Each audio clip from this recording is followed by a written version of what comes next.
Hello everyone, this is विवेक पांडे। और बेटा पिछले वीडियो में हम लोग बात कर चुके थे एबायोटिक फैक्टर्स के बारे में, और इस वीडियो में हम लोग बात करेंगे रिस्पॉन्सेस टू एबायोटिक फैक्टर्स। ठीक है बेटा, आप लोग को जैसा कि पता है हमारा इन्वायरमेंट क्या होता है, वेरिएबल होता है। क्या होता है?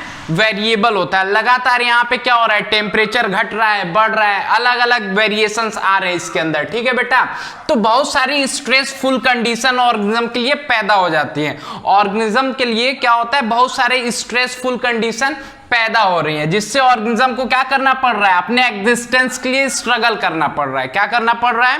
लगातार स्ट्रगल करना पड़ रहा है। हमारा इन्वायरमेंट वेरिएबल है, हर एक सीजन के हिसाब से यहाँ पे टेम्परेचर में फ्लक्चुएशन आ रहा है, इन्वायरमेंट चेंज हो रहा है लगातार, जिससे ऑर्गेनिज्म को अपने सर्वाइवल के लिए, एग्जिस्टेंस के लिए स्ट्रगल करना पड़ रहा है। क्या करना पड़ रहा है? स्ट्रगल करना पड़ रहा है। ठीक है बेटा, अब वो स्ट्रगल कर रहा है अपने सर्वाइवल के लिए, और सर्वाइव तभी कर पाएगा जब वो क्या होगा, फिट होगा। क्या होगा? फिट होगा। तो उसको अपने एग्जिस्टेंस के लिए क्या होना पड़ेगा, फिट होना पड़ेगा। फिटनेस का मतलब यहां पे है उसकी जो भी फिजियोलॉजिकल रिएक्शन है, बायोकेमिकल रिएक्शन है। ठीक है बेटा, फिजियोलॉजिकल एंड बायोकेमिकल रिएक्शन का जो रेट होना चाहिए वो ऑप्टिमम होना चाहिए। क्या होना चाहिए? ऑप्टिमम। मैं ये नहीं बोल रहा हूं कि रेट का मतलब यहां पे उसकी रेट ज्यादा होनी चाहिए, ऑप्टिमम होनी चाहिए, मतलब जो होनी चाहिए, ना कम ना ज्यादा, ऑप्टिमम होनी चाहिए। ठीक है बेटा, तो वो फिट तभी कहलाएगा जब उसके अंदर की सारी रिएक्शंस ऑर्गेनिज्म की क्या होंगी, फिजियोलॉजिकल बायोकेमिकल रिएक्शन एक ऑप्टिमम रेट से चल रही होंगी। ठीक है बेटा, अब ऑप्टिमम रेट से तभी रिएक्शंस चलेंगी जब उसके इंटरनल बॉडी का इन्वायरमेंट क्या हो, कांस्टेंट हो। क्या हो? कांस्टेंट। बाहर के इन्वायरमेंट की बात नहीं कर रहा हूं, बाहर का इन्वायरमेंट तो क्या हो रहा है, वेरिएबल है, लगातार बदल रहा है। अब अगर ऑर्गेनिज्म के बॉडी के अंदर का खुद का इन्वायरमेंट क्या होगा, कांस्टेंट होगा। इंटरनल इन्वायरमेंट की बात करें तो मेनली हम लोग किसकी बात करेंगे, टेम्परेचर की और ऑस्मोलैरिटी की बात करेंगे। किसकी बात करेंगे बेटा?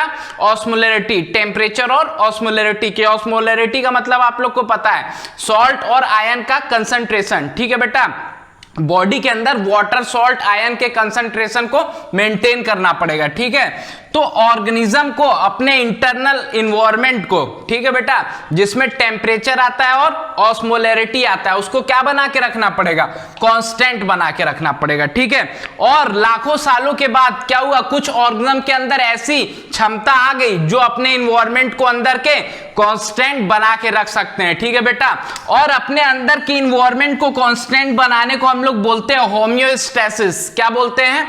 होमियोस्टेसिस।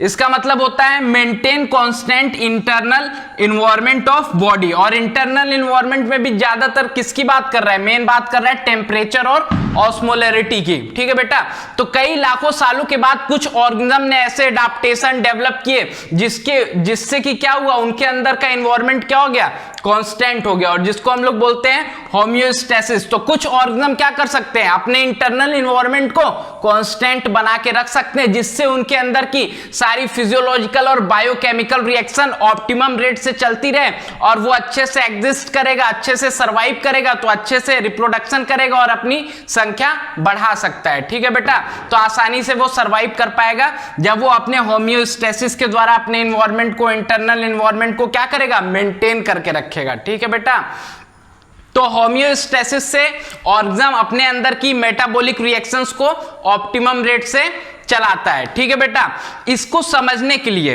एक एनालॉजी का एग्जांपल दिया है आपके एनसीईआरटी के अंदर। एनालॉजी का मतलब होता है कोई चीज को समझाने के लिए किसी दूसरी चीज का सहारा लेना। ठीक है, तो एनालॉजी दिया है, बोलता है कि कोई पर्सन है, ठीक है, अगर उसको मैक्सिमम एफिशिएंसी से वर्क करना है, ठीक है बेटा, तो अगर अपने मैक्सिमम एफिशिएंसी से वर्क करना चाहता है तो उसको अपने आसपास के इन्वायरमेंट को क्या करना पड़ेगा, कांस्टेंट बना के रखना पड़ेगा। जैसे 25 डिग्री सेंटीग्रेड नॉर्मल टेम्परेचर होता है। ठीक है बेटा, तो अगर समर आ जाता है तो टेम्परेचर क्या हो जाता है, बढ़ जाता है। तो उस टेम्परेचर को कैसे कंट्रोल किया जा सकता है, तो वो अपने रूम में एसी लगा सकता है, एयर कंडीशनर का इस्तेमाल करके बढ़े हुए टेम्परेचर को मेंटेन कर सकता है। इसी तरीके से अगर सर्दियों में वो अगर अच्छे इफिशियंसी से, अपने मैक्सिमम इफिशियंसी से वर्क करना चाहता है, ठीक है, तो वो क्या करेगा, सर्दियों के टाइम में विंटर में हीटर लगा लेगा, जिससे वो अपने जो भी उसका अच्छा टेम्परेचर है रूम का उसको मेंटेन कर लेगा 25 डिग्री सेंटीग्रेड, क्योंकि सर्दियों में टेम्परेचर क्या हो जाता है, बहुत कम हो जाता है। तो हीटर की सहायता से वो अपने इन्वायरमेंट का टेम्परेचर क्या कर रहा है, मैनेज करके रख रहा है, कांस्टेंट करके रख रहा है, गर्मियों में एसी के द्वारा और विंटर में हीटर के द्वारा। तो इस तरीके से उसने अपने कार्य को करने के लिए, अपने वर्क को मैक्सिमम इफिशियंसी से करने के लिए अपने एनवायरनमेंट के टेम्परेचर को क्या कर दिया है, कांस्टेंट कर दिया है, 25 डिग्री सेंटीग्रेड मेंटेन करके रखता है। ठीक है, तो उसी तरीके से हमारी बॉडी क्या करती है, अपने इंटरनल एनवायरनमेंट को क्या करती है, कांस्टेंट बना के रखती है। ठीक है बेटा, तो कुछ ऑर्गेनिज्म क्या करते हैं, अपने बॉडी के अंदर के एनवायरनमेंट को कांस्टेंट बना के रखते हैं, जिससे उनके अंदर की सारी रिएक्शन अच्छे से चलती रहती है। अब ऑर्गेनिज्म किस तरीके से, कुछ ऑर्गेनिज्म नहीं भी कर पाते हैं, तो ऑर्गेनिज्म जिस तरीके से अपने एबायोटिक फैक्टर्स को, एनवायरनमेंट के फैक्टर को रिस्पांस देते हैं, उन्हीं रिस्पांस के बारे में हमें इस टॉपिक के अंदर, इस लेक्चर के अंदर पढ़ना है। तो कुछ रिस्पॉन्सेस दिए हैं, जैसे रेगुलेट। ठीक है बेटा, आप लोग इसको रेगुलेटर भी बोल सकते हो। जो ऑर्गेनिज्म अपने इन्वायरमेंट को, अपने इन्वायरमेंट के हिसाब से अपने आप को रेगुलेट कर सकते हैं, अपने इन्वायरमेंट को कांस्टेंट बना के रख सकते हैं। ठीक है बेटा, तो इस रिस्पांस को हम लोग क्या बोल देते हैं, रेगुलेट या फिर रेगुलेटर। ऐसे ही दूसरा रिस्पांस होता है कॉन्फॉर्म। क्या होता है, कॉन्फॉर्म। इसमें क्या होता है, कुछ ऑर्गेनिज्म क्या करते हैं, अपने इन्वायरमेंट को मेंटेन नहीं कर पाते, तो इस तरीके के रिस्पांस को हम लोग बोलते हैं कॉन्फॉर्म या फिर कॉन्फॉर्मर। और एक और रिस्पांस है जैसे माइग्रेट। कुछ ऑर्गेनिज्म क्या करते हैं, अनफेवरेबल कंडीशन से, स्ट्रेसफुल कंडीशन से बचने के लिए कुछ समय के लिए वो अपने प्लेस को चेंज कर देते हैं, वहां से भाग जाते हैं। इसको हम लोग माइग्रेट या फिर माइग्रेशन बोल सकते हैं। इसी तरीके से एक और रिस्पॉन्स है हमारा अपने एनवायरनमेंट के लिए, जैसे कुछ ऑर्गेनिज्म क्या करते हैं, वो भाग नहीं पाते हैं। ठीक है, वो वहीं पे छिप जाते हैं। ठीक है बेटा, उसको हम लोग बोलते हैं सस्पेंड या फिर सस्पेंशन। ठीक है, तो इन सारे रिस्पॉन्स को एक एक करके हम लोग डिटेल में पढ़ेंगे। पहले आप लोग इसका स्क्रीनशॉट लो। चलो बेटा, अब हम लोग फर्स्ट रिस्पांस के बारे में बात करेंगे, जिसको हम लोग बोलते हैं रेगुलेट या फिर आप लोग इसी को रेगुलेटर्स भी बोल सकते हो। ठीक है बेटा, तो हम लोग देखेंगे इसमें कैसे कोई लिविंग ऑर्गेनिज्म अपने इंटरनल एनवायरनमेंट को कांस्टेंट बना रहा है। और इंटरनल एनवायरनमेंट वैसे तो बहुत सारे होते हैं, पीएच होता है, टेम्परेचर होता है, ऑस्मोलैरिटी होती है, लेकिन जो यहाँ पे हम लोग मेन बात करेंगे वो किसकी बात करेंगे, टेम्परेचर की और ऑस्मोलैरिटी की। ठीक है बेटा, ध्यान रखना, टेम्परेचर की बात करेंगे, ऑस्मोलैरिटी की बात करेंगे। टेम्परेचर के रेगुलेट करने को हम लोग क्या बोलते हैं, थर्मो रेगुलेशन, और ऑस्मोलैरिटी को मेंटेन करने को हम लोग क्या बोलते हैं, ऑस्मो रेगुलेशन। ठीक है बेटा, तो रेगुलेटर्स ऐसे ऑर्गेनिज्म होते हैं जो अपने इंटरनल एनवायरनमेंट को क्या कर लेते हैं, कांस्टेंट बना के रखते हैं। ठीक है बेटा, बाय होमियोस्टेसिस। ठीक है, रेगुलेट में क्या आता है भैया, रेगुलेट या फिर रेगुलेटर्स की बात करें, maintain homeostasis by physiological mean which ensure the constant body temperature and osmotic concentration. ठीक है बेटा, इसमें क्या होता है, हम लोग होमियोस्टेसिस के द्वारा अपने बॉडी के टेम्परेचर को और ऑस्मोटिक कंसंट्रेशन को मेंटेन करते हैं। यहां पे हम लोग दो इंटरनल एनवायरनमेंट में खाली दो चीजों की मेन बात करेंगे, टेम्परेचर और ऑस्मोटिक कंसंट्रेशन। तो होमियोस्टेसिस के द्वारा हम लोग क्या करते हैं, जो भी लिविंग ऑर्गेनिज्म, जो भी रेगुलेटर होते हैं, वो अपने इंटरनल एनवायरनमेंट को कांस्टेंट बना के रखते हैं, और इंटरनल एनवायरनमेंट में भी किसको, टेम्परेचर और ऑस्मोटिक कंसंट्रेशन को। ठीक है बेटा, अब बात करें इसके एग्जांपल की, तो all bird, mammal and very few lower vertebrates, और कुछ लोअर वर्टिब्रेट्स एंड इनवर्टिब्रेट्स भी आते हैं। हमारे जो मैक्सिमम रेगुलेटर्स हैं वो कौन है, all birds and mammals and few lower vertebrates and invertebrate capable of such regulation, ऐसा रेगुलेशन कर पाते हैं, जिसमें हम लोग दो चीजों की बात की, thermo regulation and osmo regulation. ठीक है बेटा, और बात करें मैमल के सक्सेस की, मैमल लैंड पे इतना सक्सेसफुल क्यों है, कहीं भी क्यों पाया जाता है, आप लोग पृथ्वी के किसी भी पार्ट पे चले जाओ, अर्थ के किसी भी पार्ट पे चले जाओ, आपको मैमल जरूर मिल जाएगा। उसके सक्सेस का कारण एक ही है, क्योंकि वो अपने टेम्परेचर को क्या कर पा रहा है, कंट्रोल कर पा रहा है। क्या कर पा रहा है, कंट्रोल कर पा रहा है। Success of mammal is largely due to ability to maintain constant body temperature, क्योंकि मैमल्स क्या कर सकते हैं, अपने बॉडी के टेम्परेचर को कांस्टेंट बना सकते हैं, इसीलिए वो पूरे अर्थ पे कहीं भी पाए जाते हैं, चाहे वहां का क्लाइमेट कैसा भी हो, चाहे ठंडा हो या फिर गर्म हो। Thrive whether they live in Antarctica और सहारा डेजर्ट। चाहे अंटार्कटिका की बात कर लो या सहारा डेजर्ट की बात कर लो, अंटार्कटिका में आप लोग का बर्फ जमी रहती है, माइनस में टेम्परेचर रहता है, और सहारा डेजर्ट की बात की जाए तो लगभग 50 डिग्री सेंटीग्रेड टेम्परेचर पाया जाता है। लेकिन वहां पे भी मैमल्स क्यों पाए जाते हैं? क्योंकि उन्होंने अपने बॉडी के इंटरनल इन्वायरमेंट को क्या कर लिया है? कांस्टेंट बना के रख लिया है। किसके द्वारा? होम्योस्टैसिस के द्वारा। ध्यान रखना बेटा। अब अगर बात करें हम लोग ह्यूमन के बॉडी के टेम्परेचर की, किसकी बात करें? ह्यूमन के बॉडी की टेम्परेचर की, तो वो क्या होता है? 37 डिग्री सेंटीग्रेड होता है। क्या होता है? 37 डिग्री सेंटीग्रेड। और समर्स में जब अगर बात करें, हमारे इन्वायरमेंट का टेम्परेचर 50 डिग्री सेंटीग्रेड तक पहुंच जाता है, तो बॉडी उसको कैसे मेंटेन करती है? वो उस समय करती है स्वेटिंग। क्या करती है? स्वेटिंग करती है। स्वेटिंग मतलब हमें पूरा पसीना आने लगता है गर्मियों के टाइम पे, जिससे क्या होता है? वाटर इवापोरेट होता है और इवापोरेटिव कूलिंग होती है। वाटर, पसीना निकलता है, जिससे क्या हो जाती है? बॉडी कूल हो जाती है। ठीक है बेटा। इसी तरीके से अगर विंटर्स की बात की जाए, ठंडियों की बात की जाए, तो ठंडी के मौसम में क्या होता है? टेम्परेचर 0 डिग्री सेंटीग्रेड के पास तक पहुंच जाता है। उस समय बॉडी क्या करती है? सिवरिंग करने लगती है। क्या करने लगती है? सिवरिंग करती है। सिवरिंग एक तरीके की एक्सरसाइज है, और एक्सरसाइज जब हम लोग करते हैं तो क्या प्रोड्यूस होती है? हीट प्रोड्यूस होती है। तो इस तरीके से बॉडी क्या करती है? सिवरिंग और स्वेटिंग के द्वारा अपने इंटरनल टेम्परेचर को क्या करती है? कांस्टेंट बना के रखती है 37 डिग्री सेंटीग्रेड। एटमॉस्फेयर, एनवायरनमेंट का टेम्परेचर कुछ भी हो, 0 डिग्री सेंटीग्रेड हो या 50 डिग्री सेंटीग्रेड, लेकिन बॉडी क्या करेगी? अपने इंटरनल एनवायरनमेंट को, अपने इंटरनल टेम्परेचर को 37 डिग्री सेंटीग्रेड पे मेंटेन करेगी।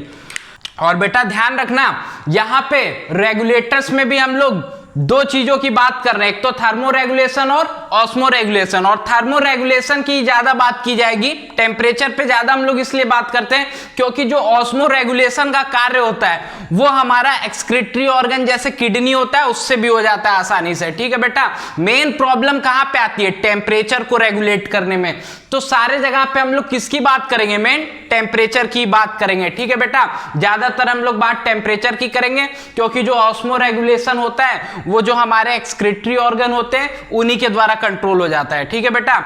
तो यहां पे अगर ग्राफ की बात की जाए, मान लो एक्सटर्नल इन्वायरमेंट का टेम्परेचर घट रहा है या फिर बढ़ रहा है, उसको हम लोगों ने इस एक्सिस पे ले लिया है। ठीक है। और ये हमारा इंटरनल बॉडी का टेम्परेचर है। ठीक है। मान लेते हैं 37 डिग्री सेंटीग्रेड है। अगर इन्वायरमेंट का टेम्परेचर चाहे कम हो चाहे ज्यादा हो, बॉडी का क्या बना रहेगा? कांस्टेंट, हमेशा 37 डिग्री सेंटीग्रेड बना रहेगा। तो इस प्रकार के रिस्पॉन्स को हम लोग क्या बोलते हैं? रेगुलेटर। क्या बोलते हैं? रेगुलेटर। ठीक है बेटा। तो इसका आप लोग स्क्रीनशॉट लो, फिर आगे की बात करते हैं।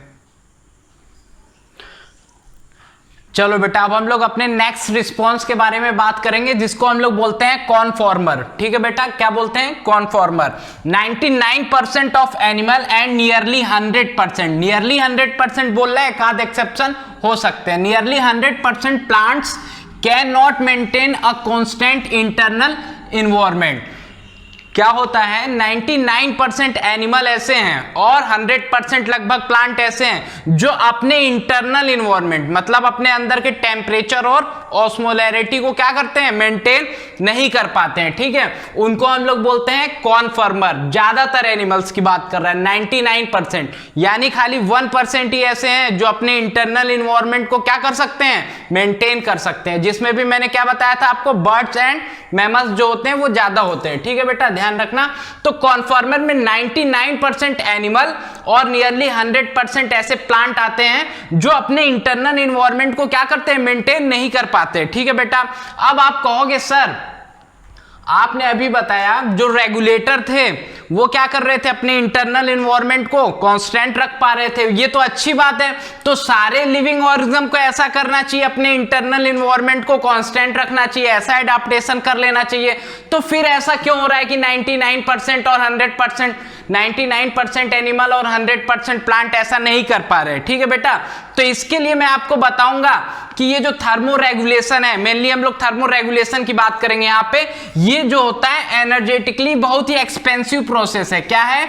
एनर्जेटिकली बहुत ही एक्सपेंसिव। इसमें बहुत ज्यादा एनर्जी खर्च करनी पड़ती है। क्या होता है? इसके अंदर बहुत ज्यादा एनर्जी खर्च करनी पड़ती है जो सारे लिविंग ऑर्गेनिज्म के बस की बात नहीं होती है, ठीक है बेटा। तो thermo regulation is energetically expensive for many organism, बहुत ज्यादा एनर्जी की इसमें रिक्वायरमेंट होती है जो सारे लिविंग ऑर्गेनिज्म के बस की बात नहीं है, ठीक है। दिस इज ट्रू फॉर श्रू एंड हमिंग बर्ड, ये बात अपने श्रू और हमिंग बर्ड के लिए भी सही है, क्योंकि उनको अपने इंटरनल एनवायरनमेंट को थर्मो रेगुलेशन को करने के लिए बहुत ज्यादा मेटाबॉलिक एनर्जी का यूज करना पड़ता है, ठीक है बेटा, बहुत ज्यादा एनर्जी खर्च करनी पड़ती है। Heat loss and heat gain is the function of area, और आप लोग जानते हो हीट लॉस और हीट गेन क्या है, फंक्शन है किसका, एरिया का। जितना ज्यादा सरफेस एरिया होगा उतना ज्यादा हीट लॉस होगा या फिर हीट गेन होगा। इसको ऐसे समझो, जो स्मॉल एनिमल होते हैं, क्या होते हैं, स्मॉल एनिमल होते हैं, उनका जो सरफेस एरिया होता है, ठीक है, सरफेस एरिया अपॉन वॉल्यूम जो रेशियो होता है वो बहुत ज्यादा होता है, ठीक है बेटा। वॉल्यूम के कंपेयर में अगर बात की जाए तो सरफेस एरिया बहुत ज्यादा है, तो इसलिए surface area upon volume ratio क्या आता है, बहुत ज्यादा आता है। छोटे एनिमल्स का surface area upon volume ratio बहुत ज्यादा है, इससे क्या होता है, इनके बॉडी से जो हीट का लॉस है ठंडी के समय में बहुत ज्यादा होता है। अगर कोल्ड इन्वायरमेंट है तो स्मॉल एनिमल्स का क्या होता है, surface area upon volume ratio बहुत ज्यादा होता है, इससे क्या होता है, इनके बॉडी का हीट लॉस बहुत ज्यादा होता है, ठीक है बेटा। अगर इसी तरीके से अगर हम लोग लार्ज एनिमल की बात करें, किसकी बात करें, लार्ज एनिमल की बात करें, तो उनका surface area upon volume ratio क्या होता है, कम होता है। क्या होता है बेटा, लार्ज एनिमल की अगर हम लोग बात करें, लार्ज एनिमल, ठीक है बेटा, लार्ज एनिमल्स की अगर बात की जाए तो उनका surface area upon volume ratio क्या होता है, कम होता है। वॉल्यूम तो उनका ज्यादा है, लेकिन साथ में क्या है, सरफेस एरिया उतना ज्यादा नहीं हो पाता है, जिससे क्या होता है, surface area upon volume ratio क्या हो जाता है, कम हो जाता है। और इससे क्या होता है, उनका जो हीट लॉस होता है वो बहुत फास्ट नहीं होता है, बहुत धीरे धीरे होता है। स्मॉल ऑर्गेनिजम्स के अंदर क्या है बेटा, जरा ध्यान देना, इसमें सरफेस एरिया तो बहुत ज्यादा है लेकिन उतना वॉल्यूम नहीं है, इसलिए surface area upon volume ratio क्या होता है, ज्यादा होता है। इससे इनका हीट लॉस बहुत ज्यादा होता है, इसलिए इनको बहुत ज्यादा एनर्जी खर्चा करनी पड़ती है अपने सर्वाइवल के लिए, ठीक है बेटा, ध्यान देना। और अगर लार्ज एनिमल की बात की जाए तो इनका surface area upon volume ratio क्या होता है, कम होता है। वॉल्यूम इनका ज्यादा है, उस हिसाब से इनका सरफेस एरिया उतना ज्यादा नहीं होता है, इसलिए surface area upon volume ratio क्या आ जाता है, कम आ जाता है, ठीक है। इसलिए ये आसानी से ठंडे इलाकों में क्या कर सकते हैं, सरवाइव कर सकते हैं, ठीक है। इसलिए आप लोगों ने देखा होगा जो बहुत छोटे एनिमल होते हैं, very small animals are rarely found in polar region. Polar region के अंदर आपको जल्दी छोटे एनिमल्स नहीं मिलेंगे, क्यों, क्योंकि उनका surface area upon volume ratio बहुत ज्यादा है, जिससे उनका हीट का लॉस बहुत ज्यादा होगा। अब उनको अपने सर्वाइवल के लिए बहुत ज्यादा एनर्जी खर्च करना पड़ेगी, जिससे वो मेटाबॉलिज्म से अपने अंदर गर्मी पैदा कर सके, टेम्परेचर पैदा कर सके, ठीक है बेटा। तो ये उनके लिए बहुत ही ज्यादा एक्सपेंसिव प्रोसेस है, इसलिए कोल्डर रीजन के अंदर स्मॉल एनिमल नहीं पाए जाते हैं। आपको कोल्डर रीजन के अंदर या जहां पे पोलर एरिया होते हैं, ठीक है बेटा, तो वहां पे आपको क्या पाए जाएंगे, लार्ज एनिमल्स पाए जाएंगे। कैसे एनिमल पाए जाएंगे, ठंडे एरिया के अंदर आपको, कोल्ड रीजन के अंदर आपको लार्ज एनिमल मिलेंगे, जैसे पोलर बियर पोलर एरिया में रहता है, ठीक है बेटा। तो उनका क्या होता है, surface area upon volume ratio कम होता है, जिससे वो क्या करते हैं, जल्दी से अपना हीट लॉस नहीं करते, आसानी से वो ठंडे एरिया में क्या कर सकते हैं, सरवाइव कर सकते हैं। ध्यान देना, ठीक। चलो बेटा, अब हम लोग बात करेंगे कॉस्ट और बेनिफिट की। सारे लिविंग ऑर्गेनिज्म इसलिए भी कॉन्फर्मर हैं, वो रेगुलेटर नहीं हो पा रहे हैं, क्योंकि यहां पे बात आ जाती है कॉस्ट और बेनिफिट की।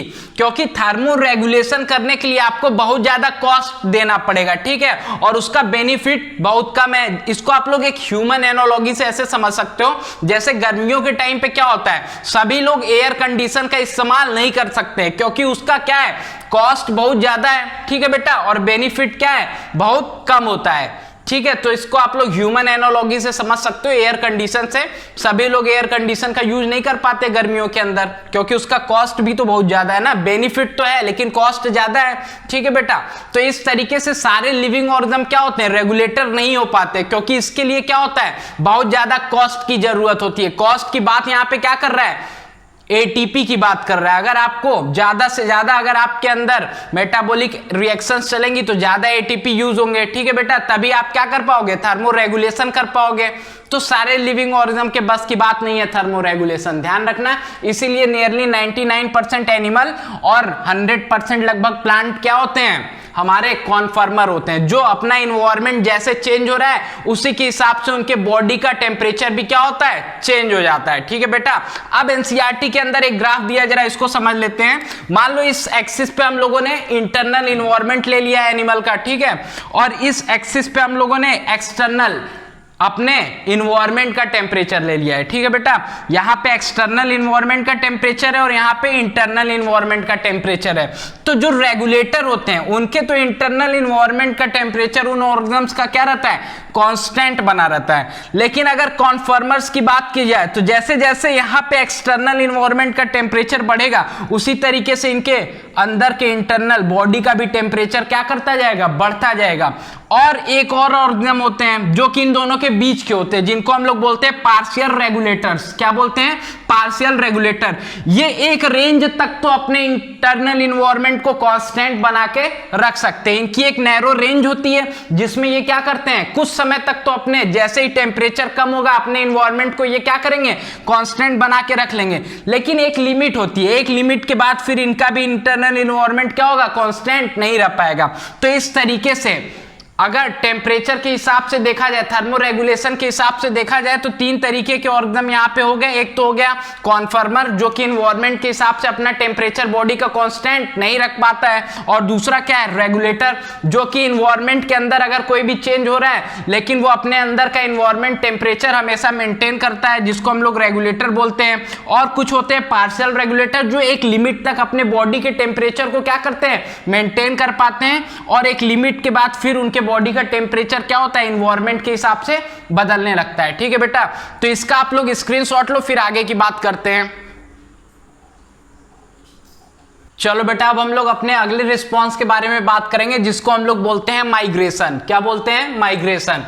क्या होता है, कुछ organism, some organism can move away temporarily from stressful habitat to a more hospitable area and return when stressful period is over। क्या होता है, कभी कभी क्या होता है कि जब कहीं पे स्ट्रेसफुल कंडीशन आ जाती है तो ऑर्गेनिजम्स उससे बचने के लिए क्या करते हैं, वहां से भाग जाते हैं। क्या करते हैं, भाग जाते हैं। माइग्रेशन का मतलब भाग जाते हैं, और ये परमानेंट नहीं भागते हैं, कुछ टाइम पीरियड के लिए भागते हैं, है ना। जब तक उनकी फेवरेबल कंडीशन वहां पे वापस नहीं आती है तब तक वो भाग जाते हैं, और जैसे ही फेवरेबल कंडीशन उनकी वापस आती है फिर से वो अपने प्लेस पे आ जाते हैं। तो इसको हम लोग बोलते हैं migration. Organism can move away temporarily, ध्यान रखना टेम्परेरी होता है, ये परमानेंट नहीं है। फ्रॉम स्ट्रेसफुल हैबिटेट, जहां पे भी स्ट्रेसफुल हैबिटेट है वहां से ऑर्गेनिज्म कुछ समय के लिए भाग जाएगा। ठीक है, to a more hospitable area, जहां पे अच्छा एरिया होगा, जहां पे उसके सर्वाइवल के लिए अच्छा फेवरेबल कंडीशन होगा वहां पे चला जाएगा। And return when stressful period is over, और वो दोबारा कब आएगा, जब वहां पे स्ट्रेसफुल पीरियड खत्म हो जाएगा। ठीक है बेटा, तो ये स्केप किसके रिस्पेक्ट में हो रहा है, ये स्केप हो रहा है रिस्पेक्ट में प्लेस के, प्लेस को छोड़ के भाग रहा है। ठीक है बेटा, ध्यान रखना, ये जो स्केप है ये रिस्पेक्ट किसके रिस्पेक्ट में, प्लेस के रिस्पेक्ट में। ठीक है, उस प्लेस को वो छोड़ के भाग गया, और जैसे ही स्ट्रेसफुल कंडीशन खत्म होती है फिर से वो अपने प्लेस पे वापस दोबारा से आ जाता है। ठीक है, इसको आप लोग एक ह्यूमन एनालॉजी से समझ सकते हो। जैसे क्या होता है, गर्मियों के दिन में लोग दिल्ली से कहां चले जाते हैं, शिमला में चले जाते हैं, तो क्या परमानेंट जाके वहां बस जाते हैं, क्या नहीं। जैसे स्ट्रेसफुल कंडीशन गर्मी खत्म होती है दिल्ली के अंदर, लोग वापस चले आते हैं। ठीक है बेटा, तो इसका एक इंपॉर्टेंट एग्जांपल है, ध्यान रखना। विंटर के सीजन में एक जो एग्जांपल दिया है, विंटर के सीजन में क्या होता है, साइबेरिया के अंदर बहुत ज्यादा टेम्परेचर कम हो जाता है। ठीक है बेटा, तो वहां से बर्ड्स क्या होती हैं, माइग्रेट करके आ जाती हैं भरतपुर राजस्थान में, जो कि बहुत फेमस है सेंचुरी केओलादो नेशनल पार्क है। वहां पे क्या है, केओलादो नेशनल पार्क है, जहां पे साइबेरिया से हजारों बर्ड्स, माइग्रेटरी बर्ड्स आ जाती हैं, और जब उनका फेवरेबल कंडीशन वहां पे हो जाता है फिर से वो अपने एरिया में चली जाती है। ठीक है, every winter the famous Keoladeo National Park in Rajasthan host of thousands of migratory birds coming from Siberia। ठीक है बेटा, तो साइबेरिया से हजारों बर्ड्स हमेशा ठंडियों के मौसम में क्या करती हैं, साइबेरिया से आती हैं भरतपुर में, क्योंकि भरतपुर में क्या है, वहां पे उनका फेवरेबल टेम्परेचर है, इसलिए वो वहां पे रहती हैं। और जैसे ही वहां से उनकी स्ट्रेसफुल कंडीशन खत्म हो जाती है साइबेरिया में, दोबारा से वो वापस वहां पे चली जाती हैं। ठीक है बेटा, तो इसका आप लोग स्क्रीनशॉट लो, फिर आगे की बात करते हैं। चलो बेटा, माइग्रेशन के बाद अब हम लोग बात करेंगे सस्पेंशन की। ठीक है बेटा, इसको हम लोग बोलते हैं inactive phase, escape with respect to time.